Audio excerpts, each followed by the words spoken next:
ओम शांति। 14/3/2024 बाबा के महावाक्य हैं। बाबा कहते हैं, मीठे बच्चे, तुम्हें पढ़ाई कभी मिस नहीं करनी है। पढ़ाई से ही स्कॉलरशिप मिलती है, इसलिए बाप द्वारा जो नॉलेज मिलती है उसे ग्रहण करो। प्रश्न है, लायक ब्राह्मण किसे कहेंगे, उसकी निशानी सुनाओ। उत्तर है, पहला है, लायक ब्राह्मण वह जिसके मुख पर बाबा का गीता ज्ञान कंठ हो। दूसरा, जो बहुतों को आप समान बनाता रहे। तीसरा, बहुतों को ज्ञान धन का दान पुण्य करे। चौथा, कभी आपस में एक दो के मतभेद में ना आए। पांचवा, किसी भी देहधारी में बुद्धि लटकी हुई ना हो।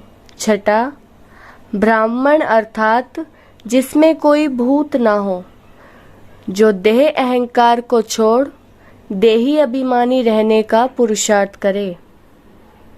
ओम शांति। बाप ने अपना और सृष्टि चक्र का परिचय तो दिया है, यह तो बच्चों की बुद्धि में बैठ गया है कि सृष्टि चक्र हूबहू रिपीट होता है। जैसे नाटक बनाते हैं, मॉडल्स बनाते हैं, फिर वह रिपीट होते हैं। तुम बच्चों की बुद्धि में यह चक्र चलना चाहिए। तुम्हारा नाम भी है स्वदर्शन चक्रधारी, तो फिर बुद्धि में फिरना चाहिए। बाप द्वारा जो नॉलेज मिलती है वो ग्रहण करनी चाहिए। ऐसी ग्रहण हो जाए जो पिछाड़ी में बाप और रचना मध्य अंत की याद रहे। बच्चों को बहुत अच्छी रीति पुरुषार्थ करना है। यह एजुकेशन सिवाय तुम ब्राह्मणों के कोई भी नहीं जानते। वर्णों का फर्क तो है ना। मनुष्य समझते हैं हम सब मिलकर एक हो जाए। अब इतनी सारी दुनिया एक तो हो नहीं सकती। यहाँ सारे विश्व में एक राज्य, एक धर्म, एक भाषा चाहिए। वो तो सतयुग में था, विश्व की बादशाही थी, जिसके मालिक यह लक्ष्मी नारायण थे। तुमको यह बताना है कि विश्व में शांति का राज्य यह है। सिर्फ भारत की ही बात है। जब इन्हों का राज्य होता है तो सारे विश्व में शांति हो जाती है। यह सिवाय तुम्हारे और कोई जानते नहीं। सब है भक्त, फर्क भी तुम देखते हो। भक्ति अलग है, ज्ञान अलग है। ऐसे नहीं भक्ति ना करने से कोई भूत प्रेत खा जाएंगे। नहीं, तुम तो बाप के बने हो। तुम्हारे में जो भूत हैं वह सब निकल जाने हैं। पहले नंबर में भूत है देह अहंकार। इनको निकालने लिए बाप देही अभिमानी बनाते ही रहते हैं। बाप को याद करने से कोई भी भूत सामने नहीं आएगा। 21 जन्मों के लिए कोई भूत नहीं आता। यह 5 भूत है रावण संप्रदाय के। रावण राज्य कहते हैं। राम राज्य अलग है, रावण राज्य अलग है। रावण राज्य में भ्रष्टाचारी और राम राज्य में श्रेष्ठाचारी होते हैं। इसका फर्क भी तुम्हारे सिवाय कोई को पता नहीं है। तुम्हारे में भी जो समझू होशियार हैं वो अच्छी रीति समझ सकते हैं, क्योंकि माया बिल्ली कम नहीं है। कभी कभी पढ़ाई छोड़ देते हैं, सेंटर पर नहीं जाते हैं, दैवी गुण धारण नहीं करते हैं, आंखें भी धोखा देती हैं। कोई चीज अच्छी देखी तो खा लेते हैं। तो अब बाप समझाते हैं कि तुम बच्चों की यह लक्ष्मी नारायण एम ऑब्जेक्ट है। तुमको ऐसा बनना है। ऐसे दैवी गुण धारण करने हैं। यथा राजा रानी तथा प्रजा सब में दैवी गुण होते हैं, वहाँ आसुरी गुण होते नहीं, असुर होते नहीं। तुम ब्रह्मा कुमार कुमारियों के सिवाय और कोई नहीं जो इन बातों को समझे। तुमको शुद्ध अहंकार है। तुम आस्तिक बने हो क्योंकि मीठे मीठे रूहानी बाप के बने हो। यह भी जानते हो कोई भी देहधारी कभी राजयोग का ज्ञान व याद की यात्रा सिखला नहीं सकते, एक बाप ही सिखलाते हैं। तुम सीख कर फिर औरों को सिखलाते हो। तुमसे पूछेंगे तुमको ये किसने सिखाया, तुम्हारा गुरु कौन है, क्योंकि टीचर तो आध्यात्मिक बातें नहीं सिखलाते, यह तो गुरु ही सिखलाते हैं। यह बच्चे जानते हैं हमारा गुरु नहीं, हमारा है सतगुरु। उनको सुप्रीम भी कहा जाता है। ड्रामा अनुसार सतगुरु खुद आकर परिचय देते हैं और जो कुछ सुनाते हैं वह सब सत्य ही समझाते हैं और सचखंड में ले जाते हैं। सत्य एक ही है, बाकी कोई देहधारी को याद करना है झूठ। यहाँ तो तुम्हें एक बाप को ही याद करना है। जैसे सब आत्माएं ज्योति बिंदु है तो बाप भी ज्योति बिंदु है। बाकी हर आत्मा के संस्कार कर्म अपने अपने हैं, एक जैसे संस्कार हो नहीं सकते। अगर एक जैसे संस्कार हो फिर तो फीचर्स भी एक जैसे हो। कभी भी एक जैसे फीचर्स नहीं हो सकते, थोड़ा फर्क तो जरूर होता है। यह नाटक तो एक ही है, सृष्टि भी एक ही है, अनेक नहीं।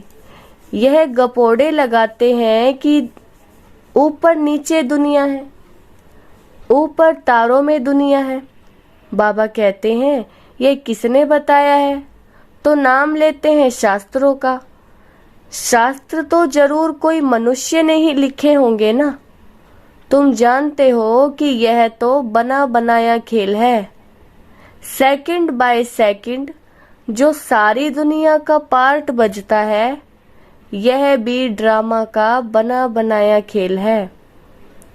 तुम बच्चों की बुद्धि में आ गया कि ये चक्र कैसे फिरता है। सभी मनुष्य मात्र जो है वह कैसे पार्ट बजाते हैं। बाबा ने बताया है सतयुग में सिर्फ तुम्हारा ही पार्ट होता है। नंबरवार आते हो पार्ट बजाने। बाबा कितना अच्छी रीति समझाते हैं। तुम बच्चों को फिर औरों को समझाना पड़ता है। बड़े बड़े सेंटर्स खुलते रहेंगे तो बड़े बड़े आदमी वहां आएंगे, गरीब भी आएंगे। अक्सर करके गरीबों की बुद्धि में झट बैठता है। बड़े बड़े आदमी भल आते हैं, परंतु काम पड़ गया तो कहेंगे फुर्सत नहीं है। प्रतिज्ञा करते हैं हम अच्छी रीति पढ़ेंगे, फिर अगर नहीं पढ़ते तो धक्का लग जाता है। माया और ही अपने तरफ खींच लेती है। बहुत बच्चे हैं जो पढ़ना बंद कर देते हैं। पढ़ाई में मिस रहे तो जरूर फेल हो पड़ेंगे। स्कूल में जो अच्छे अच्छे बच्चे होते हैं वह कभी शादियों पर इधर उधर जाने की छुट्टी नहीं लेते हैं। बुद्धि में रहता है हम अच्छी रीति पढ़कर स्कॉलरशिप लेंगे, इसलिए पढ़ते हैं। मिस करने का ख्याल नहीं करते। उन्हों को पढ़ाई के सिवाय कुछ भी मीठा नहीं लगता। समझते हैं मुफ्त समय वेस्ट होगा। यहाँ तो एक ही टीचर पढ़ाने वाला है, तो कभी पढ़ाई मिस नहीं करनी चाहिए। इसमें भी नंबरवार पुरुषार्थ अनुसार है। देखते हैं पढ़ने वाले अच्छे हैं तो पढ़ाने वाले की भी दिल लगती है। टीचर का नाम वाला होता है, ग्रेड बढ़ती है, ऊंच पद मिलता है। यहाँ भी बच्चे जो जितना पढ़ते हैं उतना ऊंच पद पाते हैं। एक ही क्लास, सबकी कमाई एक जैसी नहीं होती। बुद्धि पर मदार है, वो तो मनुष्य मनुष्य को पढ़ाते हैं। तुम जानते हो बेहद का बाप हमको पढ़ाते हैं, तो अच्छी तरह पढ़ना चाहिए ना, गफलत नहीं करनी चाहिए, पढ़ाई को छोड़ना नहीं चाहिए। एक दो के ट्रेटर भी बन पड़ते हैं उल्टी सुल्टी बातें सुनाकर। परमत पर कभी नहीं चलना चाहिए। श्रीमत के लिए कोई कुछ भी कहे, तुमको तो निश्चय है कि बाप हमको पढ़ाते हैं, फिर वह पढ़ाई छोड़नी नहीं चाहिए। बच्चे नंबरवार हैं, बाप तो अव्वल नंबर है।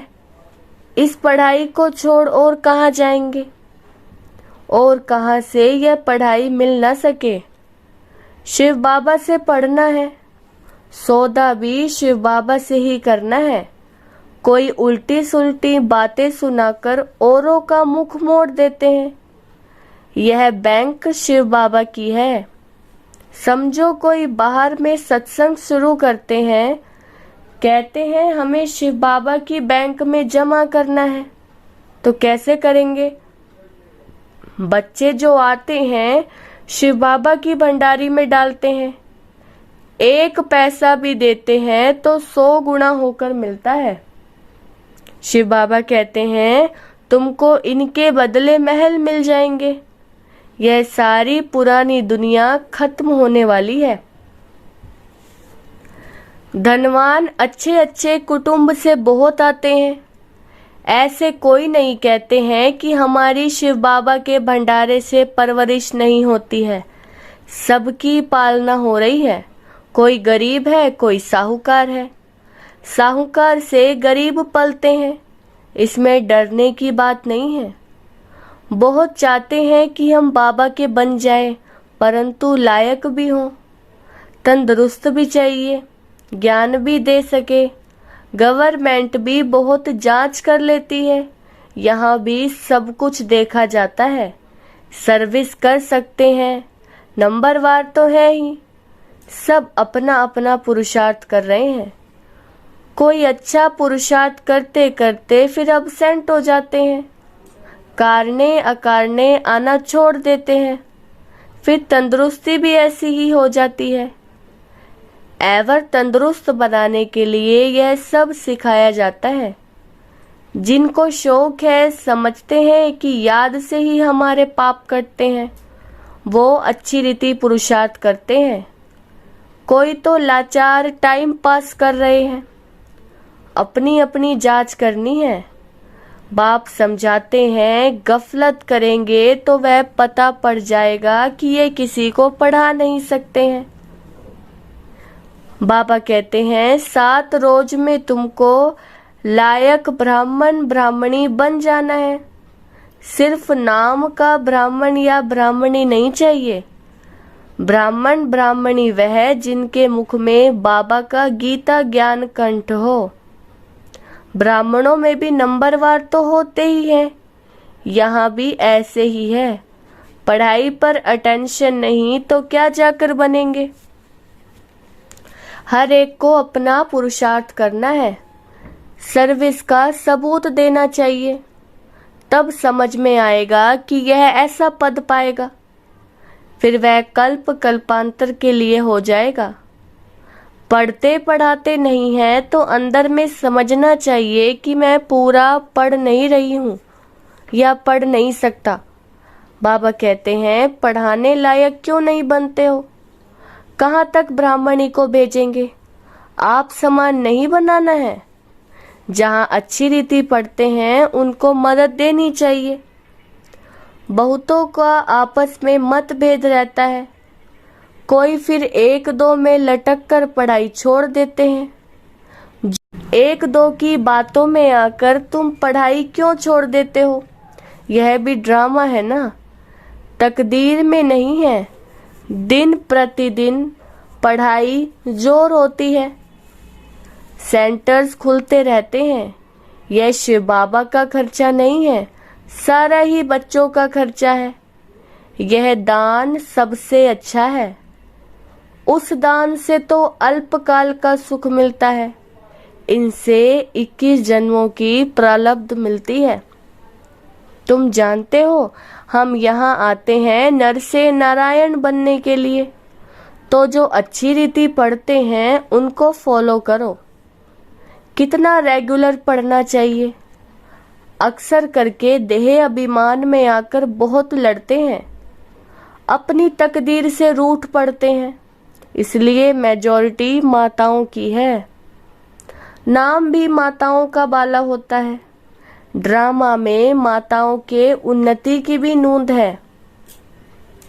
तो बाप मीठे मीठे बच्चों को कहते हैं कि अपने को आत्मा समझ माम एकम याद करो। आत्म अभिमानी होकर रहो।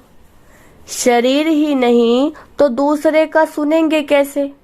यह पक्का अभ्यास करो कि हम आत्मा हैं, अब हमको वापस जाना है। बाप कहते हैं ये सब त्याग करो, बाप को याद करो, इस पर ही सारा मदार है। बाप कहते हैं धंधा आदि भल करते रहो, 8 घंटा धंधा, 8 घंटा आराम, बाकी 8 घंटा इस गवर्नमेंट की सर्विस करो। यह भी तुम मेरी नहीं सारे विश्व की सेवा करते हो, इसके लिए तो टाइम निकालो। मुख्य है याद की यात्रा, टाइम वेस्ट नहीं करना चाहिए। उस गवर्नमेंट की 8 घंटा सर्विस करते हो, उससे क्या मिलता है? 1000, 2, 5000 इस गवर्नमेंट की सर्विस करने से तुम पद्मा पद्मपति बनते हो, तो कितना दिल से सेवा करनी चाहिए। 8 रत्न बने हैं तो जरूर 8 घंटा बाबा को याद करते होंगे। भक्ति मार्ग में बहुत याद करते हैं, मिलता कुछ भी नहीं है। गंगा स्नान जप तप आदि करने से बाप नहीं मिलता है जो वर्षा मिले। यहाँ तो तुमको बाप से वर्षा मिलता है। अच्छा, मीठे मीठे सिकिलदे बच्चों प्रति माता पिता बाप दादा का याद प्यार और गुड मॉर्निंग। रूहानी बाप की रूहानी बच्चों को नमस्ते। हम रूहानी बच्चों की रूहानी बाप दादा को याद प्यार गुड मॉर्निंग और नमस्ते। धारणा के लिए मुख्य सार फर्स्ट पॉइंट है, श्रीमत को छोड़ कभी परमत पर नहीं चलना है। उल्टी सुल्टी बातों में आकर पढ़ाई से मुख नहीं मोड़ना है, मतभेद में नहीं आना है। दूसरा पॉइंट है, अपनी जांच करनी है कि हम कहाँ गफलत तो नहीं करते हैं। पढ़ाई पर पूरा अटेंशन है, समय व्यर्थ तो नहीं गवाते हैं, आत्म अभिमानी बने हैं, रूहानी सेवा दिल से करते हैं। वरदान है, रूहानी अथॉरिटी के साथ निरहंकारी बन, सत्य ज्ञान का प्रत्यक्ष स्वरूप दिखाने वाले सच्चे सेवाधारी भव। विस्तार है, जैसे वृक्ष में जब संपूर्ण फल की अथॉरिटी आ जाती है तो वृक्ष झुक जाता है, अर्थात निर्माण बनने की सेवा करता है। ऐसे रूहानी अथॉरिटी वाले बच्चे जितनी बड़ी अथॉरिटी उतने निर्माण और सर्व के स्नेही होंगे। अल्पकाल की अथॉरिटी वाले अहंकारी होते हैं, लेकिन सत्यता की अथॉरिटी वाले अथॉरिटी के साथ निरहंकारी होते हैं। यही सत्य ज्ञान का प्रत्यक्ष स्वरूप है। सच्चे सेवाधारी की वृत्ति में जितनी अथॉरिटी होगी, उसकी वाणी में उतना ही स्नेह और नम्रता होगी। स्लोगन है, भाग्य का आधार त्याग है, बिना त्याग के भाग्य नहीं मिलता। अच्छा, ओम